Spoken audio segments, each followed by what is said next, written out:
ॐ श्री परमात्मने नमः। ॐ श्री गुरुभ्यो नमः। ॐ श्री ऋषिभ्यो नमः। ॐ सहना भवतु सहनौ भुनक्तु सह वीर्यं करवावहै तेजस्विनावधीतमस्तु मा विद्विषावहै। ॐ शान्ति शान्ति शान्ति।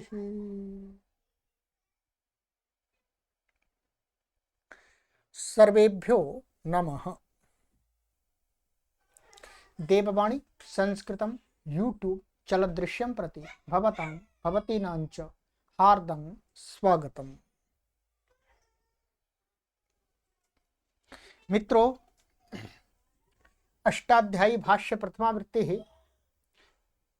पंचमः अध्यायः तृतीयः पादः कक्षा संख्या 41तमी 41वीं कक्षा को पढ़ेंगे।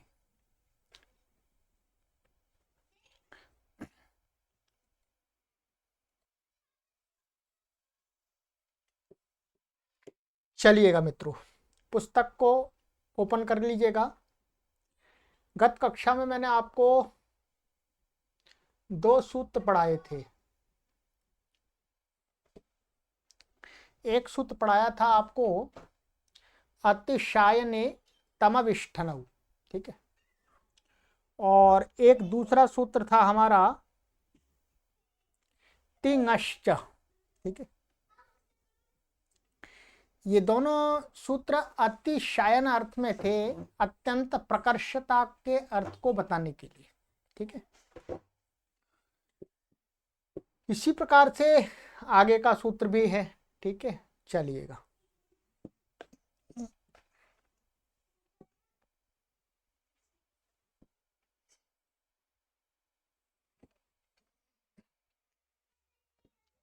द्विवचन विभज्योपपदे तरवीय सुनौ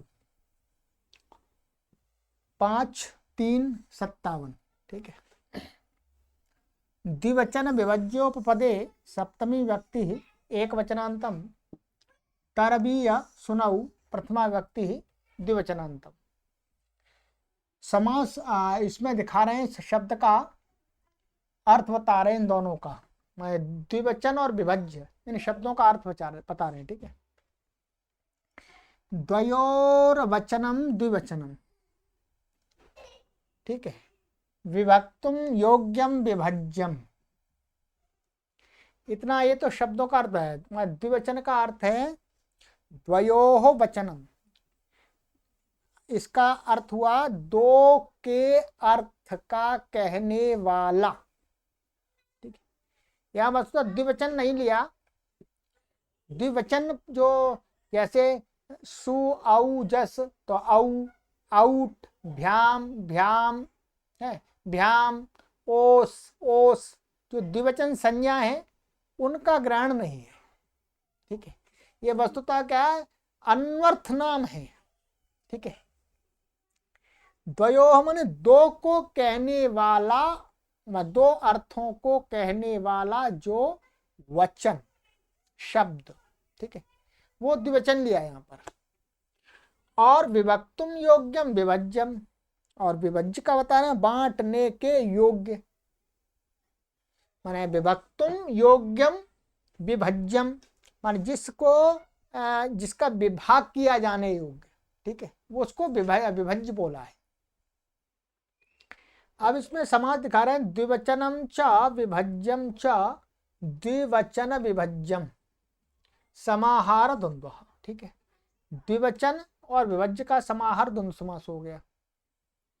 और दिखा रहे द्विवचन विभज्यम चाद उपपदम मिति द्विवचन विभज्योपपदम कर्मधारय, माने द्विवचन विभज्योपदम माने जो द्विवचन विभज्योपद है वही उपपद है।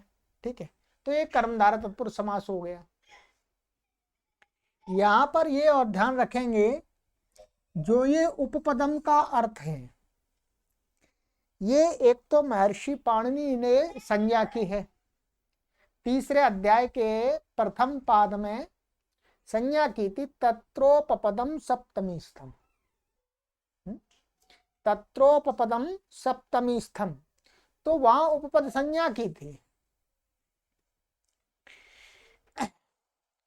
तत्र माने उस धातु के अधिकार में, तत्रो उपपदम सप्तमी स्थम, जो सप्तमी में स्थित पद होगा तीसरे अध्याय में वहां धातु के अधिकार में, तो उस पद की क्या होगी, उपपद संज्ञा कही थी।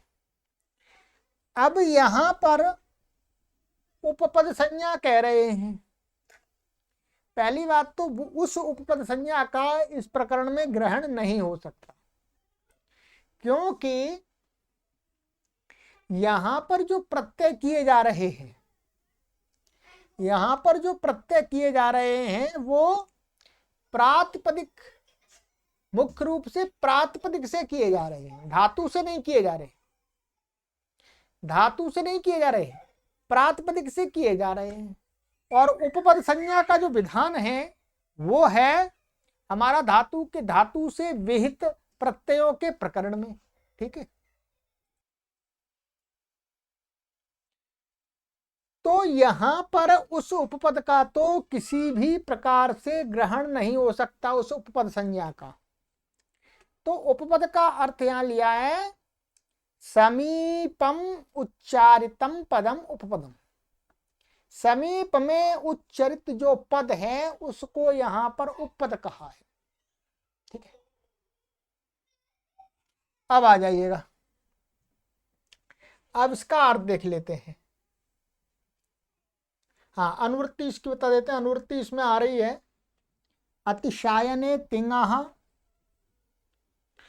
तद्धिताः ज्ञाप्रातिपदिकात् प्रत्ययाः परश्च, इन पदों की अनुवृत्ति आ रही है जी। ठीक है,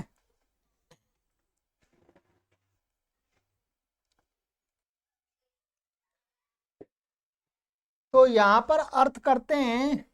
अर्थ द्व्यर्थे विभज्ये चोपपदे ज्ञाप्रातिपदिकात् तिङन्ताच्च अतिशायने तरवीयसुनौ प्रत्ययौ भवतः। कहते हैं द्व्यर्थे, दो के अर्थ को कहने वाला, में दो अर्थ को कहने वाला, अथवा विभज्य माने विभाग करने योग्य, माने जिससे विभाग किया जा रहा है, ऐसे उपपद माने समीप में, माने दो के अर्थ का वाचक पद अथवा विभाग करने के योग्य, जिससे विभाग किया जा रहा है, ऐसा उपपा शब्द उपपद माने समीप में है, तो कहते हैं कि ज्ञाप प्रात्र का गीवंत आवंत, माने ज्ञंत, ज्ञंत का अर्थ है गीप गीन गीश, और आपका अर्थ है टाप डाप चाप, और प्रातिपदिक, और ऊपर से तिंग की अनुवृत्ति आ रही है। क्या है? तिंग की अनुवृत्ति। तो तिङंत से अतिशायन माने अत्यंत प्रकर्षता को बताने के लिए तरप और ईयसुन प्रत्यय हो जाते हैं। आगे कहते हैं कि भाई यहाँ दो ही तो ये हैं, द्व्यर्थ और विभज्य दो हैं, और प्रत्यय भी दो हैं, तो जहां पर समान माने समान समान होते हैं वहां पर यथासंख्य होता है। तो यथासंख्य लगेगा क्या? कहते हैं यहाँ पर यथासंख्य नहीं लगता। तो कहते हैं यथासंख्यम अत्र न भवति, यथासंख्य यहाँ नहीं होता है कि द्व्यर्थ के उपपद रहते हुए तरप प्रत्यय और विभज्य के उपपद रहते हुए ईयसुन प्रत्यय होता है। यहाँ प्रातिपदिकात् तिङन्त तिङ से ऐसा नहीं है, दोनों के रहते दोनों सबसे प्रत्यय होता है। ठीक है, अब आ जाइएगा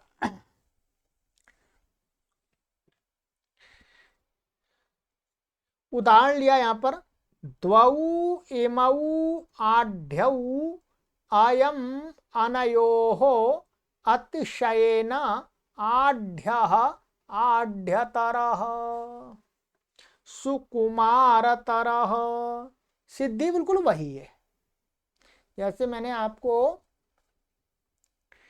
आढ्यतमः बताया था और सुकुमारतमः बताया, तो उसमें तम प्रत्यय था, इसमें तरप प्रत्यय है। यहां पर दो में से एक की अत्यंत प्रकर्षता को बताया जा रहा है। ठीक है, क्या कह रहे हैं?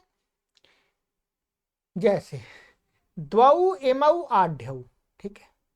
अब यहां पर दो का अर्थ कहने वाला, ठीक है, दो का अर्थ कहने वाला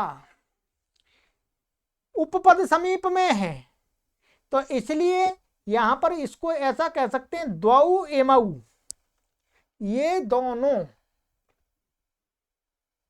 एक ये और एक अर्थ, मान एक अर्थ ये, एक अर्थ है, मान एक राशि ये, एक राशि ये। ठीक है, यहां तो मनुष्य ले लिए हैं। ठीक है, तो द्वौ इमौ आढ्यौ। ठीक है, अब क्या है? अयम अनयोः अतिशयेन आढ्यः।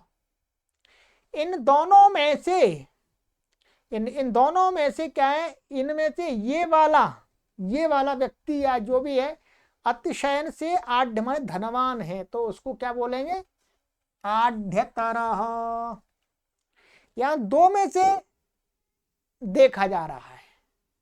जब दो से अधिक में से देखा जाएगा तो कौन सा प्रत्यय होगा? ऊपर वाले सूत्र से, अतिशयने तमविष्ठनौ। वहां कहा नहीं है वैसे दो से अधिक में, परंतु जब दो में ये करता है तो दो से अधिक में वही करेगा, ये अपने आप आ जाता है। ठीक है, तो यहां पर क्या, ये सुकुमारतर है, माने ये भी सुकुमारतर है, ये भी सुकुमारतर है, परंतु ये सबसे ज्यादा सुकुमार है, तो उसको बोले सुकुमारतर। द्वौ इमौ पटु अयम अनयोः अतिशयेन पटुः इति पटीयान्। ये दोनों ही चालाक हैं, परंतु इन दोनों में देखेंगे तो ये अधिक चालाक है, तो उसको कहने के लिए पटुतरा होगा। तो यहाँ पर भी द्वौ इमौ दो अर्थ का वाचक शब्द यहाँ पर उपपद में समीप में है, इसलिए यहाँ पर हो जाएगा। ठीक है,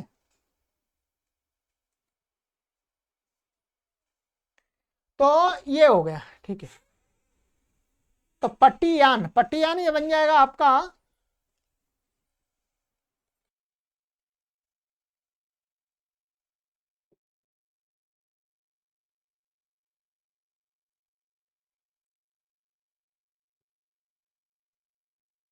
तो ये पट्टियान बन गया। ठीक है, पट्टियान की सिद्धि अभी करा देंगे। अब ये तो हो गए दो के अर्थ, ये द्व्यर्थे वाला। अब है आगे विभज्य उपपदे। तो विभज्य उपपदे, ठीक है, माथुराः पाटलिपुत्रकेभ्यः आढ्यतराः सुकुमारतराः पटीयांसाः लघीयांसाः।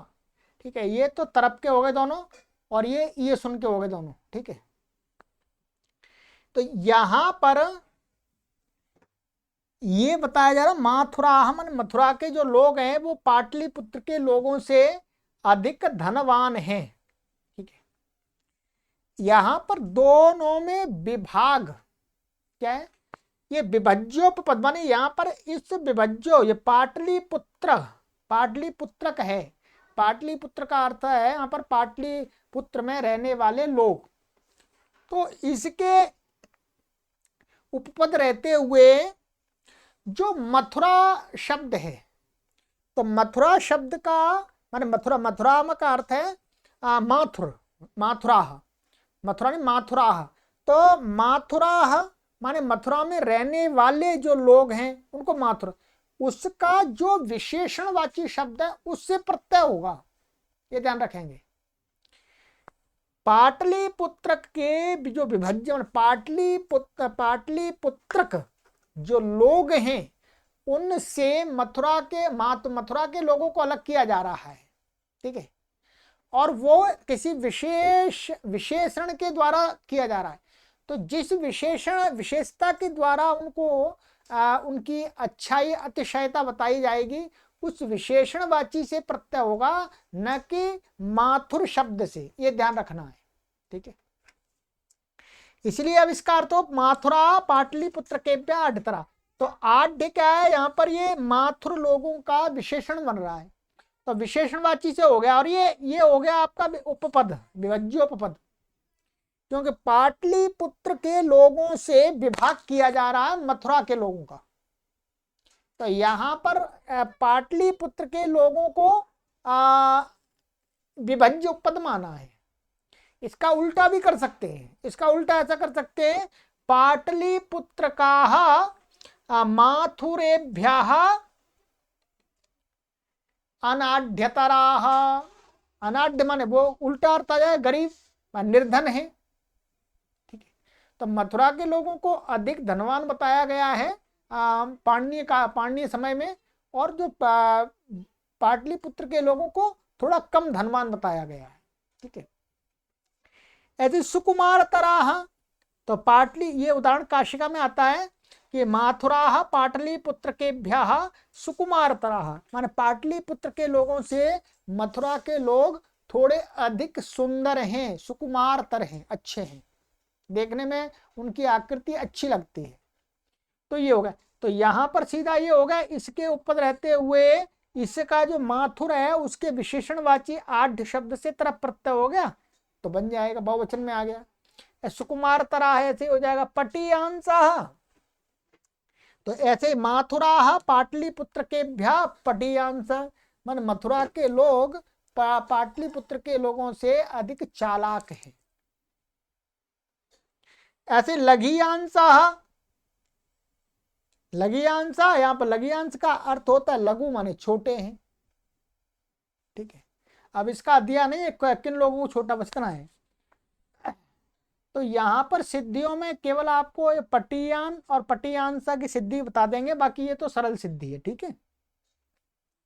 जैसे यहां पर आ जाएगा आपका आढ़ सु और तरप आ जाएगा, इससे आढ़तर बन जाएगा। ऐसे ही सुकुमार सुकुमार तर बन जाएगा तरप आकर के। यहाँ पर पटु सु और ई सुन होकर के पटियान बन जाएगा। ऐसे यहाँ पर माथुरा, तो यहाँ आढ़ सु, ठीक है, हाँ आढ़ यहाँ पर जैसा आएगा, ठीक है, क्योंकि बहुवचन में दिखाए जा रहे हैं ये वाले उदाहरण, ठीक है, बहुवचन में, तो इसलिए तो आढ़ तरह आढ़ जस तरप आ जाएगा, आढ़ तर बहुवचन में जस आ जाएगा, आढ़ तरह ऐसे बन जाएगा। अब आ जाइएगा, अब इसकी सिद्धि देख लेते थोड़ी सी।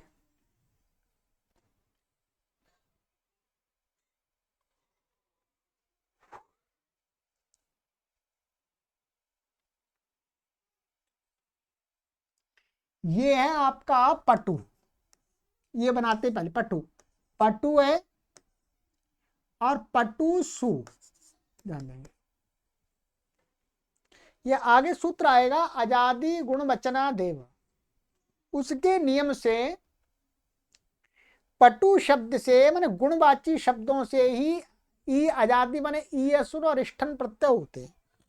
उस नियम से क्या है यहाँ पर, ये पटु शब्द से आढ़ से नहीं होगा, सुकुमार से ई असुर नहीं होगा, केवल पटु कैसा शब्द है, गुणवाच्य, गुणवचन है ये, पहले गुण को कहा था, गुणी को कहता है ये, ठीक है। पटु माने चालाक की, और वो चालाकी इसके अंदर उसको भी पटु बोलते हैं, चालाक व्यक्ति। तो पटु सु और ये ईयसुन प्रत्यय हो गया आपका,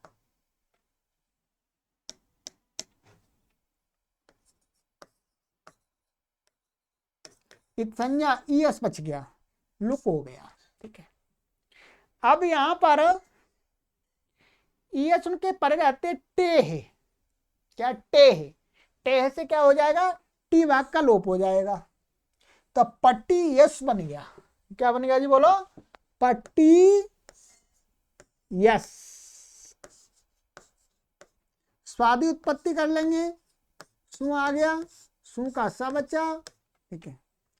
और जिसका सुड नपुंसक से क्या है, इसकी सर्वनाम स्थान संज्ञा। सुड नपुंसक से सर्वनाम स्थान संज्ञा होने से ऊगी दचाम सर्वनाम स्थाने, क्या है, ऊगी दचाम सर्वनाम स्थाने। अभी सूत्र दिखा दूंगा मैं, 7वें अध्याय के प्रथम पाद का सूत्र है। तो ऊगी दचाम सर्वनाम स्थाने से क्या हो जाएगा, यहाँ पर नुम आगम हो जाएगा। सर्वनाम स्थान के परे रहते उगित है ये ई सुन, तो उनकी संज्ञा है, तो क्या हो जाएगा, नुम हो जाएगा। तो पट्टी अ यहाँ पर नम नुम अमृत परा से नुम ये आ गया, नुम का न बचा तो ये हो गया, ठीक है। ना यहाँ पर आ गया ये ऐसा, नुम का ये ना आ गया, तो पट्टियन सा ऐसा हो गया। अब यहाँ पर अत्व संतस्य चा धातो हो, 6वें अध्याय के चतुर्थ पाद का सूत्र है अत्व संतस्य चा धातो। ये क्या है, असंत था। वास्तव में ये क्या था, असंत था पहले, पट्टियस।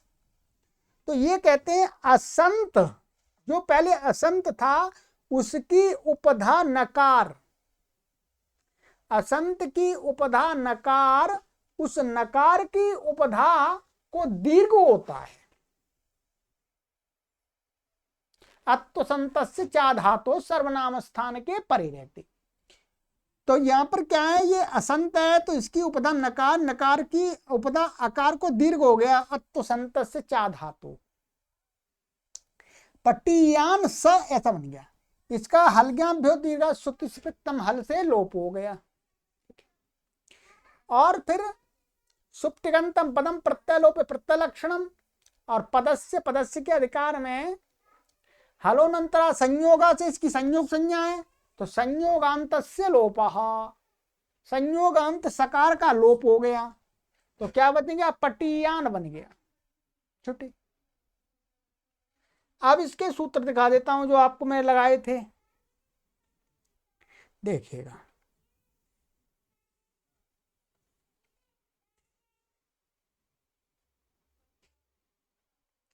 अच्छा, मैंने अब तो संत से चादा तो गलत लगा दिया था, शांत माता संयोग से लगेगा, ठीक है। सूत्र क्या लगेगा, शांत माता संयोग से, वो ध्यान में गलत चढ़ गया, ठीक है। उगदचाम सर्वनाम स्थाने धातु ये लगेगा, ये क्या करता है, धातु वर्जिता नाम उगता नाम अंगा नाम अंचतेश्च नुमागमो भवति सर्वनाम स्थाने परता। धातु से रहित जो उगित अंग हैं उनको और अंच धातु को नुमागम हो जाता है, सर्वनाम स्थान के पर रहते। तो ये ईयस, तो पट्टियस ये उगित है, और फिर उसके बाद में नुमागम होकर के फिर ये लगेगा शांत महता संयोग से, क्षमा कीजिएगा पहले मैंने गलत बता दिया उसको, और अत्वसंत से चा धातु के प्रकरण में ही है, ठीक है। ये भी शांत महता संयोग से क्या करता है, सकारांतस्य संयोगस्य महतश्च यो नकारस्तस्य उपधाया दीर्घो भवति असमुद्धौ सर्वनाम स्थाने परतः, ठीक है। ये कहता है सकारांत जो और सकारांतस्य संयोगस्य, माने सकारांत कैसा होना चाहिए, संयोग वाला, सकारांत कैसा, संयोगस्य, और महतश्च, और महत शब्द लिया है, इनका जो नकार, माने संयोगांत सकार का जो नकार, माने उससे पूर्व में जो नकार, और उसकी उपधा नकार की उपधा को दीर्घ होता है, संबुद्धि भिन्न सर्वनाम स्थान के परे रहते।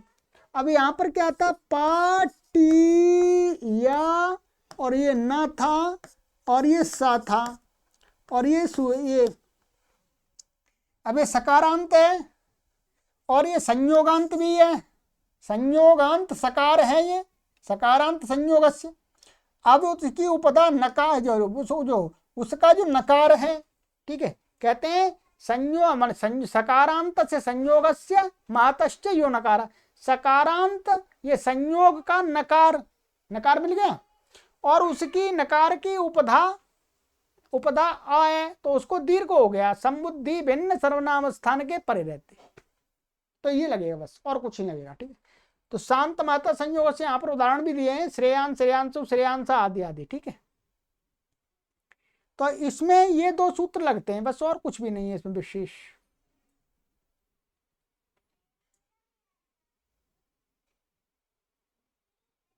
ठीक है, यहां पर पटियांसा इसमें बहुवचन का है और कुछ भी नहीं है। बहुवचन में क्या हो जाएगा, पा टू, और ये जस आ जाएगा आपका, और ई सुन हो जाएगा, ई सुन का ई एस बचेगा, इसका लुक हो गया, इसका टे लोप हो गया, और पट्टी यस और जस आ जाएगा। ठीक है, जस का ज चला जाएगा, अस बचेगा। ठीक है, अस बचा, और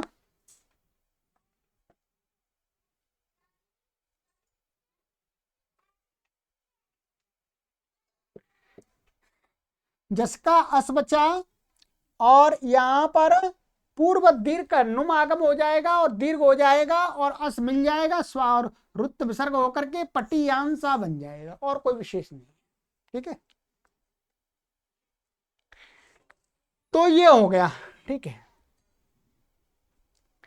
अब यहां पर गुरुजी ने लिखा है उसको पढ़ के, द्व्यर्थ तथा विभज्य विभाग करने योग्य शब्द उपपद हों तो प्रातिपदिक से तथा तिङंत से तरप तथा ईयसुन प्रत्यय होते हैं। द्वौ इमौ आढ्यो अनयोः, अयम अनयोः अतिशयन आढ्य आढ्यतर, ये दोनों धनवान है, इनमें से यह अधिक धनवान है। यहां दोनों धनवान है, अतः द्व्यर्थता है ही। द्व्यर्थता माने दो हैं। ठीक है, अब वस्तुतः अब इस बात को समझ लीजिएगा, यहां पर जो उपपद का अर्थ है, क्या उपपद का अर्थ है, वो हमने क्या बताया था आपको, समीप। अब इसके साथ में अलग अलग लगेगा, यहां द्व्यर्थ के साथ में लगेगा कि द्व्यर्थ समीप में है। समीप माने दो अर्थ में वर्तमान, ये वास्तव में अर्थ है। दो अर्थ में वर्तमान माने दो अर्थ की वर्तमानता हो तो उनमें से एक की अतिशयता को बताने के लिए प्रत्यय हो, ये वास्तव में अर्थ है। और यहां विभज्य, इसका माने विभज्यवाची कोई उपपद समीप में, माने कोई शब्द समीप में हो तब होगा, तब माने जो जिससे विभाग किया जा रहा है, जिसका उसके विशेषण से प्रत्यय होगा। ये काशिका में स्पष्ट लिखा हुआ है, और काशिका की जो टीकाएं हैं न्यास और पद्मंजरी, उनमें स्पष्ट लिखा हुआ है। यहां पर आपको इतना ही पर्याप्त है, इतना ही आप समझ सकते हैं। अधिक शंका समाधान करेंगे तो फिर आपको जो समझ में आया है वो भी उलझ जाएगा मामला, तो इतना ही समझ लीजिएगा। ठीक है, चलिएगा, इतना ही समझाएंगे, अधिक नहीं समझाएंगे, नहीं तो आप कंफ्यूज हो जाएंगे।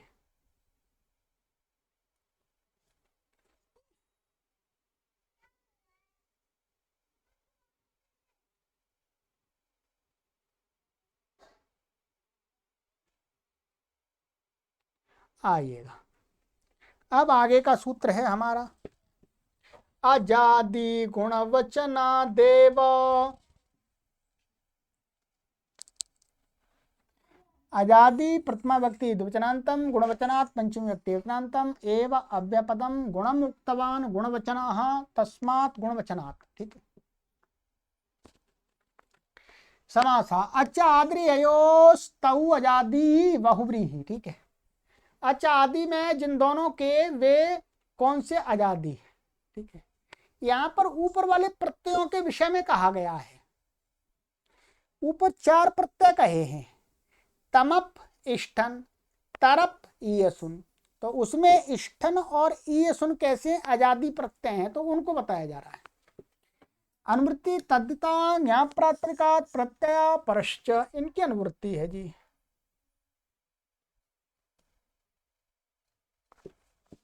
अर्थ अजादि इष्ठन ईयसुन इत्येतौ प्रत्ययौ गुणवचनात् एव भवतः। आप समझ लीजिएगा, अजादि अजादि इष्ठन और यूसन प्रत्यय ये गुण वचन वाची प्रातिपदिक से ही होते हैं। इसका मतलब ये तिंग से नहीं होते हैं, तिंग से नहीं होंगे। अब यहां पर ये गुण वचन कहां से आ गया? यहां पर ये गुरुजी ने समझा दिया था कि गुण वचन का अर्थ है गुणम उक्तमान गुण वचन। जिसने पहले गुण को कहा था परंतु अब वो गुणी को कहता है, उक्तवान भूतकाल में है, ऐसे प्रातिपदिक से। तो पटियान लघियान पटिष्ठा लघिष्ठा।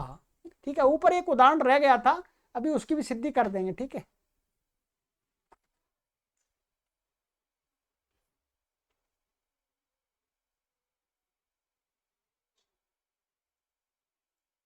ये वाला रह गया था, इसकी सिद्धि अभी कर देंगे। ठीक है,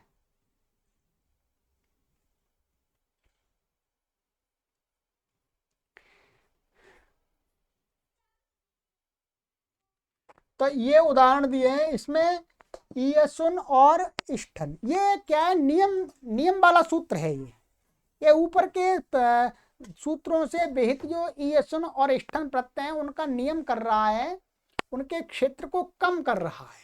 ठीक है, कि ये हर किसी शब्द से नहीं होंगे। तमप और तरप हैं वो तो गुणवाचियों से भी, गुणवचन से भी हो जाएंगे और दूसरों से भी हो जाएंगे, उन पर कोई नियम नहीं है। तो यहां पर पटियान हमने सिद्धि बना दी, लघियान बनाना, पटिष्ठा भी बना दिया था आपका हमने, लघिष्ठा भी बना दिया था पिछली कक्षा में, है लघिष्ठा। लघियान कैसे बनेगा? यहां पर एक सूत्र लगेगा ल घु और ये आपका सु और आपका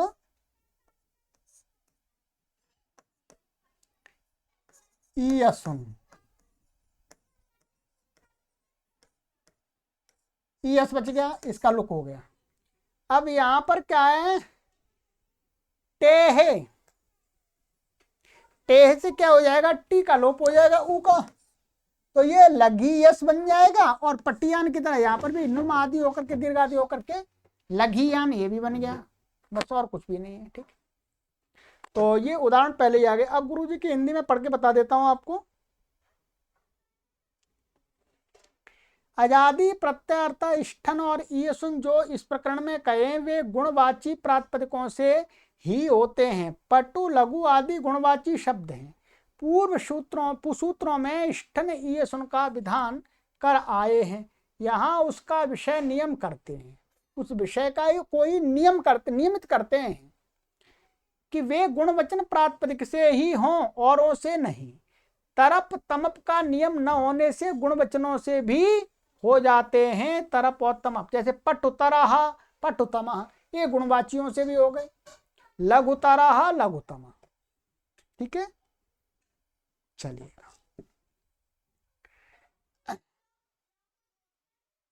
तो ये तो आपका हो गया तरप का तमप का। अब थोड़ा सा इसी में और है, इसी से संबंधित ये चार प्रत्यय आप अच्छी प्रकार से ध्यान रख लें। इन चार प्रत्ययांत शब्दों का बहुत ही साहित्य में प्रयोग होता है, वेद में भी होता है, वेद में भी होता है, ध्यान रखेंगे। तुष्छंदसी, तुः पंचमी व्यक्ति योजनांतम, छंदसी सप्तम व्यक्ति योजनांतम, अनुवृत्ति अजादि तद्यता ज्ञाप्रातिपदिकात् प्रत्यय परश्च। ठीक है, अर्थ छंदसी विषये त्रन्तात् प्रातिपदिकात् अजादि प्रत्ययो भवतः। छंद विषय में त्रन्तात्, त्रन्तात् का अर्थ है त्रि, त्रि का अर्थ है त्रिच अथवा त्रिन, दोनों प्रत्ययांत शब्द हैं, त्रि लिया है। तो त्रन्तात् प्रातिपदिकात् अजादि प्रत्ययो भवता, अजादि माने इष्ठन और ये सुन प्रत्यय हो जाते हैं छंद विषय में। ये क्या है? छंद में गुणवाचियों से अन्य शब्दों से भी हो जाते हैं, द्रव्यवाचियों से भी हो जाते हैं।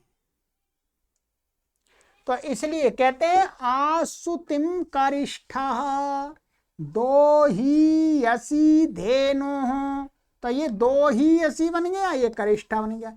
ये क्या कर्तृ शब्द है और ये दोग्ध्री शब्द है। तृण और त्रिच प्रत्यांत शब्द हैं। पीछे सिद्धि कराइए गुरुजी ने, आइएगा दिखा देते हैं। पूर्व सूत्र से गुणवाची शब्दों से ये आदि प्रत्यय प्राप्त थे, यहाँ त्रंत से भी विधान कर दिया तृण त्रिच प्रत्यांत शब्द गुणवाची नहीं होते, इसलिए छंद में केवल ध्यान रखेंगे।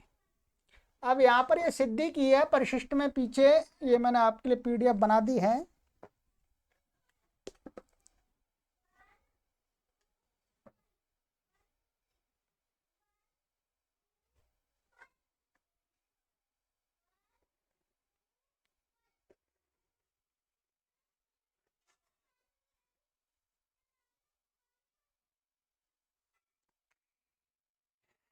करिष्ठः डुक्रिय करणे धातु है, डू बचा क्री बचा, डू की संज्ञा क्रिया की पूर्वत सब होकर के तृण प्रत्यय हुआ है। इसमें यहाँ पर क्या है, त्रिंचा, जो हमने तीसरे अध्याय में आपको पढ़ाया था, तीसरे अध्याय के दूसरे पाद में, वहां पर क्या तृण प्रत्यय होकर के ये ऐसा होकर के क्री और त्रि और पूर्व सार धातु कार धातु का से गुण होकर के उरण रपरा होकर के क्या बन जाता है, कर्त्री बन जाता है।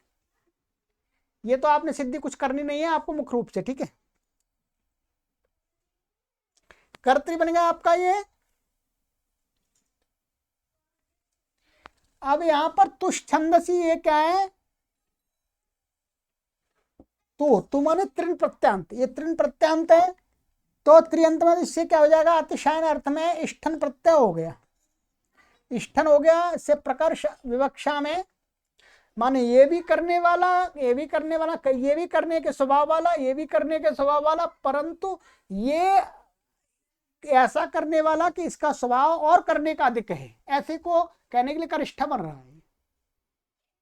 ऐसे ये तो बहुवचन में होगा, ये भी करने के स्वभाव वाला, ये भी करने के स्वभाव वाला, ये भी करने के स्वभाव वाला, इन सब में ये अधिक करने के स्वभाव वाला है।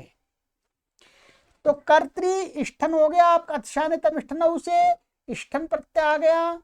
अब कर्तृ इष्ठन, यहाँ तुरिष्ठे में यह सु, ये सूत्र है 6-4-154। ये कहता है त्रि ही, माने इष्ठ, इष्ठ हो गया आपका,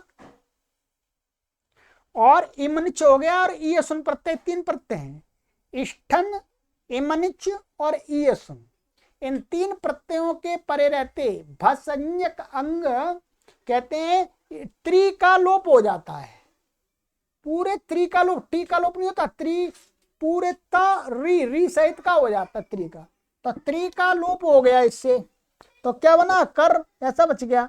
तो कर इष्ट, करिष्ठ और कित तद समासाश्च लग करके स्वाद्य उत्पत्ति करके क्या बन गया, करिष्ठा, ये बन गया आपका, ठीक है। आइएगा इसी प्रकार से करिष्ठ माने सबसे अच्छे करने के स्वभाव वाला। दो ही यसी,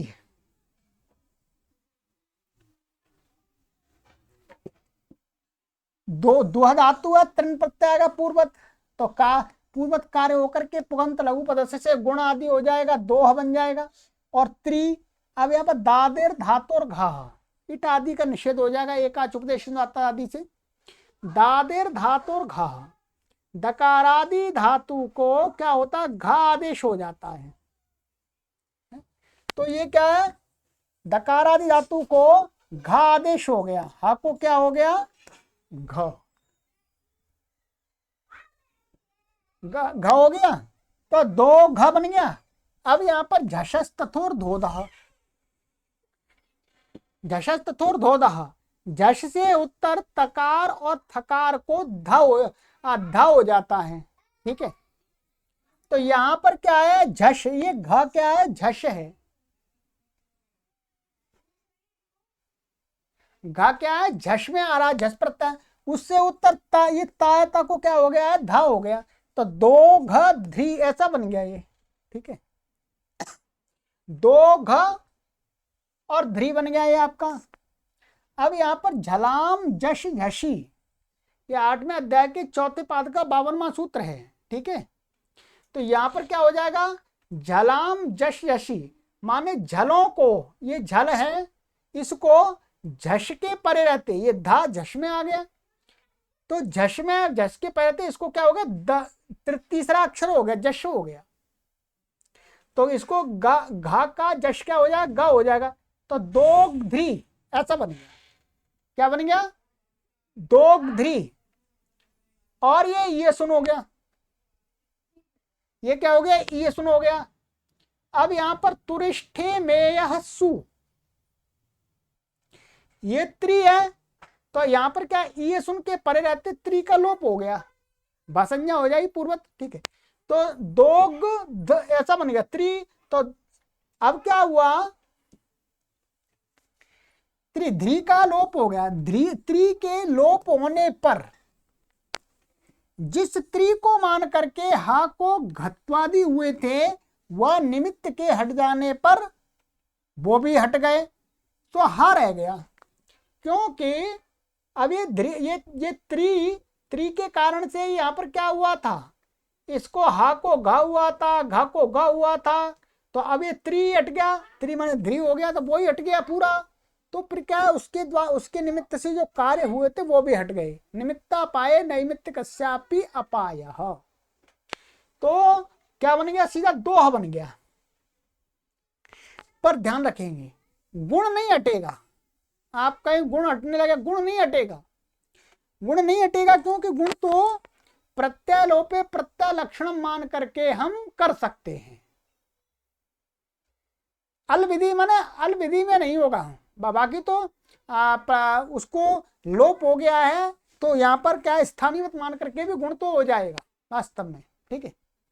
तो गुण नहीं होगा, तो दोहा ई सुन का ई बचा, और फिर यहां पर क्या, दोहा ईयस दो ही यस, और उगितश्च स्त्रीलिंग की विवक्षाएं, तो इसलिए क्या, उगितश्च उगित है, तो उगितश्च से गीप हो जाएगा, गीप होकर के दो ही यस गीप ई, तो दो ही यसी, और फिर सु आ जाएगा, और हल्का दीर्घ सुत स्पृक्तम हल, दो ही यसी। इसका अर्थ होगा ये भी दूध देने वाली गाय है, ये भी दूध देने वाली गाय है, परंतु ये अधिक दूध देने वाली गाय, दो ही यसी गौहु, ठीक है। चलिएगा, तो ये आपका आज ये हमने कंप्लीट कर दिया आपका क्या, यहां तक तुष्ट छंदसी, ठीक है।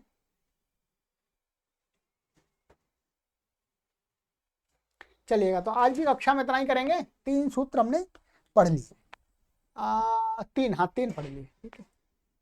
अब शीघ्रता से आगे पढ़ते जाएंगे। सर्वेभ्यो नमः।